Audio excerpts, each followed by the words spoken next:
Hello నమస్తే. నేను మీ పద్మావతి పెనుగొండ. దీపావళి అయిపోయింది. ఈ రోజు నుంచి కార్తీక మాసము. పొద్దున్నే ఇంకా పిల్లలు తెల్లవారుజామునే వెళ్ళిపోయారు స్కూల్కి. వెళ్ళిపోయాక నా దినచర్య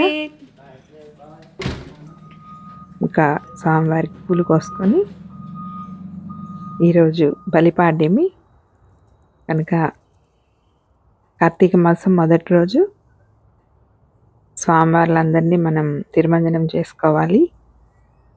ముందుగా తులసి దగ్గర దీపారాధన చేసుకొని ఇంకా ఆ సేవ ప్రారంభించాను. ఇట్లా విగ్రహాలన్నీ శుభ్రం చేసుకొని మళ్ళీ వాటికి పసుపు కుంకుమ అలంకరించుకొని పూజ ఎప్పుడు చేసుకుంటాను. ఇంకా శ్రీ సూక్తం చదువుకుంటూ నేను ఇట్లా అభిషేకం చేసుకుంటాను. ఇప్పుడు మనం కార్తీక మాసంలో ఉదయాన్నే దామోదరుడికి పూజ చేయాలండి. దామోదరుడు అంటే ఎవరు అనుకుంటున్నారు?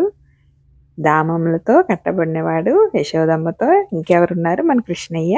పొద్దున్నే మన కృష్ణయ్య పూజ చేసుకోవాలి. తర్వాత ఈశ్వరుడికి ఇంకా అన్నీ ఇట్లా సిద్ధం చేసుకొని, దీపాలు 2 పెట్టడానికి ఇక్కడ వీలు లేకుండా పోయింది.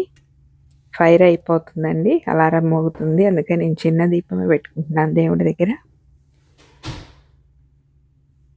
స్వామివారిని ఆవాహన చేసుకొని పూలు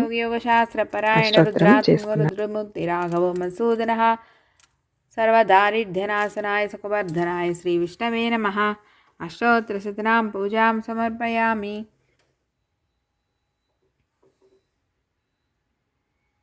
తాత్ ఓం త్రయంబకం యజామహే సుగంధిం పుష్టివర్ధనం ఉర్వారుకబంధనా మృత్యో మృక్షీయ నాగం పాశమండహం ప్రళయితం సాంగసంవామ భాగే నానాలంకారక్తస్ఫటికమణినిభం వందే పార్వతీశం.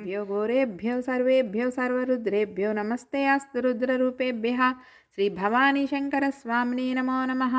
ఆనందకర్పూర దివ్య నీరాజనం దర్శయామి. దామోదరాయ నమో నమః. దివ్య నీరాజనం ఇంకా హారతి అనంతరం ఆత్మప్రదక్షిణ నమస్కారము, మంత్రపుష్పము తో పూజ పూర్తయింది. ఈరోజు బలిపాడ్యం కనుక సాయంత్రం ఇంటి ముందు బలిదీపాలు కూడా పెట్టుకోవాలి. మళ్ళీ బయట శుభ్రం చేసుకొని, బాగా చలిగా ఉందండి, ఇంకా దీపాలు పెట్టుకొని ఈరోజుతో పూజ పూర్తయింది. రేపు కలుద్దాం. బాయ్.